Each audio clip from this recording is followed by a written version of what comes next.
శుక్లాంబరధరం విష్ణుం శశివర్ణం చతుర్భుజం ప్రసన్నవదనం ధ్యాయేత్ సర్వవిఘ్నోపశాంతయే. గురుర్బ్రహ్మా గురుర్విష్ణుః గురుర్దేవో మహేశ్వరः గురుస్సాక్షాత్ పరబ్రహ్మ తస్మై శ్రీగురవే నమః. వ్యాసం వసిష్ఠనప్తారం శక్తేః పౌత్రమకల్మషం పరాశరాత్మజం వందే సుఖతాతం తపోనిధిం. నారాయణం నమస్కృత్య నరం చైవ నరోత్తమం దేవీం సరస్వతీం వ్యాసం తతో జయముదీరయేత్. వసుదేవసుతం దేవం కంసచాణూరమర్దనం దేవకీ పరమానందం కృష్ణం వందే జగద్గురుం. శ్రీ భాగవత కథాసుధలు 5వ భాగానికి స్వాగతం సుస్వాగతం. సూత మహర్షి శౌనకాది మునులు ప్రశ్నించిన వారు అడిగిన ప్రశ్నలకి సమాధానంగా మాట్లాడడం ప్రారంభించారు. ముందుగా దేవతలకు, గురువులకు, నారాయణునికి, వ్యాసునికి, సరస్వతీదేవికి నమస్కరించి శౌనకాది మహర్షుల్ని సంబోధిస్తూ ఇలా అంటున్నారు. శౌనకాది మహర్షులారా, సమస్త లోకములకు శ్రేయస్సును కలిగజేసే పరమార్థం తెలియజేయమని నన్ను ప్రశ్నించారు. దేని వలన కృష్ణ కథాభిషేకమైన ప్రశ్న అడగబడుతుంది? ఏ విధంగా అంతరాత్మ శాంతిని పొందుతుంది? ఏ ఆటంకం లేని, ఏ ఫలాపేక్ష లేని విష్ణుభక్తి ఏ రూపంలో, ఏ విధంగా మానవులకు సమకూరుతుంది అనే విషయాలు మీరు నన్ను అడిగారు. ఇవి చాలా ఉత్తమమైనటువంటి ప్రశ్నలు. దానికి సమాధానం ఏమిటంటే, గోవిందుని గాథల ద్వారా ఏ ఏ ధర్మాలు తెలియజేయబడతాయో అదే ఉత్కృష్ట ధర్మం. తక్కినవన్నీ నిరర్ధకాలు. ధర్మార్థ కామమోక్షాలు అనే చతుర్విధ పురుషార్థాలలో కూడా మోక్షాన్ని ప్రతిపాదించే ధర్మమే ఉత్కృష్ట ధర్మం అవుతుంది. లౌకిక ప్రయోజనాలను కలిగించే ధర్మం కాదు. అదేవిధంగా ఆ పరమధర్మాన్ని అందించే అర్థమే, ఆ సంపాదనే ప్రయోజనకారి అవుతుంది. కానీ కేవలం భౌతికమైన కోరికలు తీర్చుకునే అర్థ సంపాదన మాత్రం నిరర్థకం. కామం కూడా దుష్కామమే అవుతుంది. ఏ కామము మోక్షానికి అర్హమైన కామానుభవాన్ని సంభావ్యం చేస్తుందో అది ఉత్కృష్టమైనటువంటి కామం. మిగిలినదంతా విషయభోగపరితమైన దుష్కామం. ఎంతకాలం మనం జీవించుంటామో అంతకాలమే ఇంద్రియాలకు సంతృప్తి. కాబట్టి మోక్షగామి అయిన కామమే సత్కామం. నిత్య నైమిత్తిక కర్మల ద్వారా లభించే స్వర్గాది లోకప్రాప్తి ఏదైతే ఉందో అది తత్వజిజ్ఞాస కల జీవులకు పరమ ప్రయోజనం కాదు. తత్వజిజ్ఞాస అంటే ధర్మ జిజ్ఞాస అని కర్మవాదులు చెప్తారు. వారి అభిప్రాయం ప్రకారం ధార్మిక విజ్ఞానమే తత్వం అనబడుతుంది. వేదాంతులైతే జ్ఞానము అంటే అద్వైత జ్ఞానం అదే తత్వం అని చెప్తున్నారు. ఆ తత్వాన్నే ఉపనిషత్తులు కూడా తెలియజేస్తున్నాయి. బ్రహ్మం అని పిలువబడుతోంది. అదే హిరణ్య గర్భోపాసకుల చేత పరమాత్మగా వ్యవహరించబడుతోంది. నిరంతరం ఉపనిషద్వాక్యాలను అనుసంధానం చేసుకుంటూ పోతే జ్ఞానం, వైరాగ్యం కలుగుతాయి. అప్పుడు వారికి, మానవులందరికీ నిర్మలమైన భక్తి ఉదయించి బ్రహ్మం గురించి మాత్రమే ఆసక్తి కలిగిన వారు అవుతారు. ఈ విధంగా సూత మహాముని బోధన చేస్తున్నారు. చేస్తూ ఎల్లప్పుడూ మన మనస్సుని ఏకాగ్రం చేయాలి. దేని మీద చేయాలి? నారాయణుని కథలు వినడం అనే అంశం మీద ఏకాగ్రం చేయాలి. నారాయణ కథలను శ్రవణం చేయడం, కీర్తించడం, స్మరించడం, ఇటువంటి విషయాల మీద మనస్సుని అనుసంధానం చేస్తే భక్తి కుదురుతుంది. ఆ భక్తి భగవంతునిపై అతిశయించే భక్తి అయి ఉండాలి. ముక్తి కలిగించే విష్ణుగాథలను వినడానికి ఎంతో ఆసక్తి కలిగి ఉండాలి. పవిత్ర నదులలో స్నానం చేయాలి. పూజార్హులైన వారిని, గురువులను సేవించాలి. కర్మబంధాలను పూర్తిగా తొలగింపజాలిన పుండరీకాక్ష చరిత్రలు వినడానికి అనురక్తి, ఆసక్తి చూపాలి. ఇటువంటి మానవునికి ఇతర ప్రాపంచిక విషయాల మీద అభిరుచి కలగదు. పుణ్యశ్రవణ కీర్తనుడైన శ్రీ మహావిష్ణువుని యొక్క గాథలు వినేవారికి గుండెల నిండా ఆ మహావిష్ణువే స్థిరపడి ఉండిపోతాడు. అలా నిలిచి వారికి సకల శుభాలు కలగజేస్తారు, అశుభాలు దూరం అవుతాయి. అమంగళాలు నశించిపోయిన వెంటనే భగవంతుని గురించి వివరించే గ్రంథాలు చదవాలని, భగవంతుని భజించే భక్తులను సేవించాలని సంకల్పం కలుగుతుంది. సత్సాంగత్యం ఏర్పడుతుంది. అప్పుడు మాత్రమే నిశ్చల భక్తి ఏర్పడుతుంది. ఇది ఇలాగ ప్రభవించడంతో అనేకమైనటువంటి ప్రయోజనాలు కలిగి, ధార్మిక ప్రయోజనాలు కలిగి, ఈ భౌతికమైనటువంటి విషయాల ఎందు సంగం లేనివాడు అవుతాడు. ముక్త సంగుడు ఎప్పుడైతే అవుతాడో అటువంటి వ్యక్తి భగవంతుని గురించి తెలుసుకోవాలనే ఇచ్చని కలుగుతుంది. ఈశ్వరుని గురించిన జ్ఞానం తెలిస్తే జ్ఞానము అజ్ఞానానికి కూర్చబడిన ఒక గ్రంథి విడివడిపోతుంది. అప్పుడు అహం కర్తృత్వ భావన భిన్నమైపోతుంది.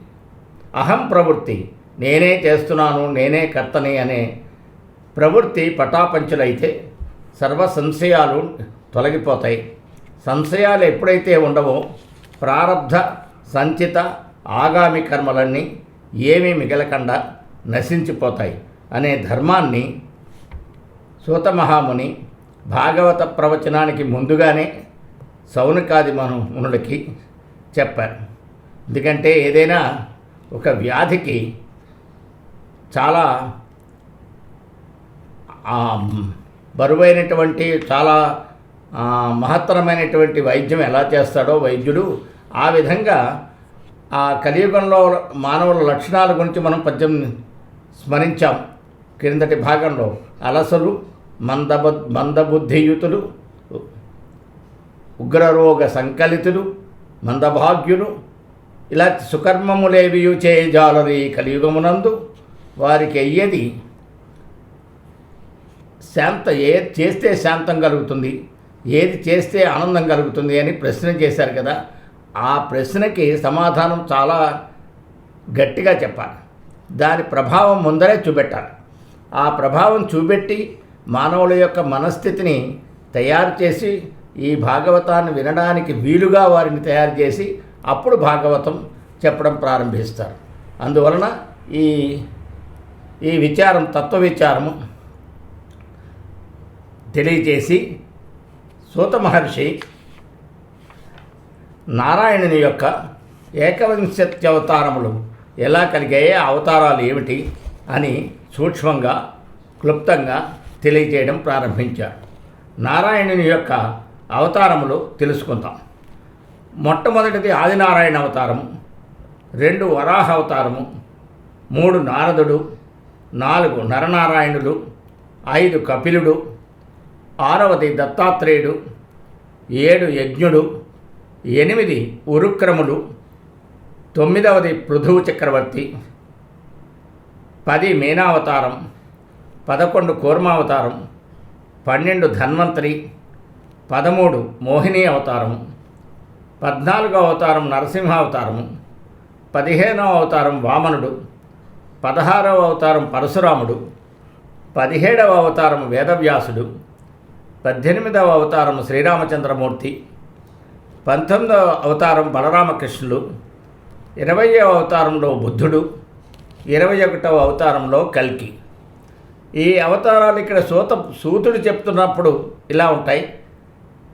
రాబోయే భాగాల్లో శ్రీ సుఖ మహర్షి చెప్పినప్పుడు కూడా ఈ అవతారాల గురించి ప్రస్తావన వస్తుంది. అక్కడ కొన్ని అవతారాలు కొత్త వస్తాయి, కొన్ని అవతారాలు ఇందులో ఉండవు.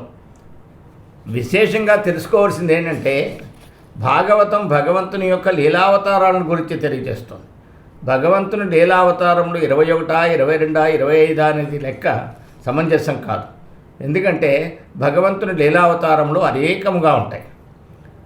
అందులో కొన్నిటిని మాత్రమే ఇక్కడ భాగవత మహాపురాణంలో ప్రస్తావిస్తున్నారు.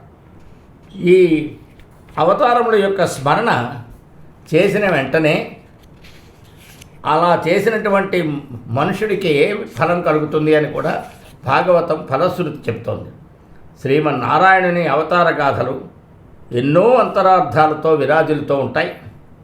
ఏ మానవుడైనా ఉదయము సాయంకాలము మిక్కిలి శ్రద్ధతో భక్తితో ఈ నారాయణుని యొక్క అవతారాలని స్మరిస్తే పఠిస్తే చాలు భవబంధాలకు లోను కాకుండా ముక్తిని పొందడానికి మార్గం సుగమమవుతుందని చెప్పి భాగవతం మనకి తెలియచేస్తోంది. ఈ విధమైనటువంటి పరిచయ వాక్యాలు చెప్పిన వెంటనే తదుపరి భాగవతం గురించి ఒక అద్భుతమైనటువంటి పద్యం పోతనామాచుల వారు మనకు అందించారు. అది మనం పరిశీలిద్దాం. సూతుడు చెప్తున్నారన్నమాట. ఆ సూతుడు చెప్పినదే ఇప్పుడు మనం ఆ పద్య రూపంలో తెలుసుకుంటున్నాం.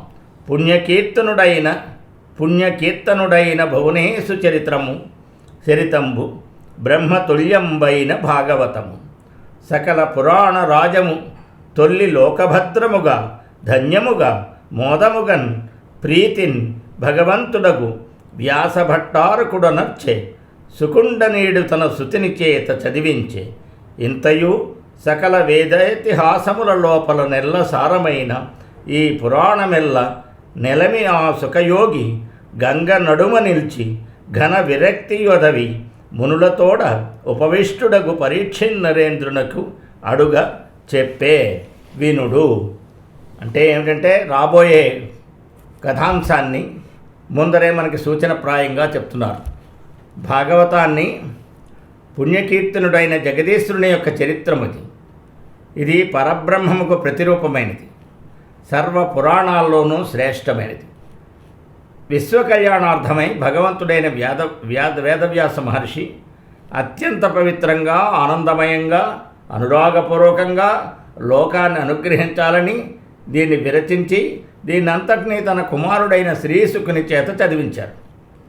ఈ భాగవతము సమస్త వేదముల యొక్క సారము, సకల పురాణాల సారాంశము.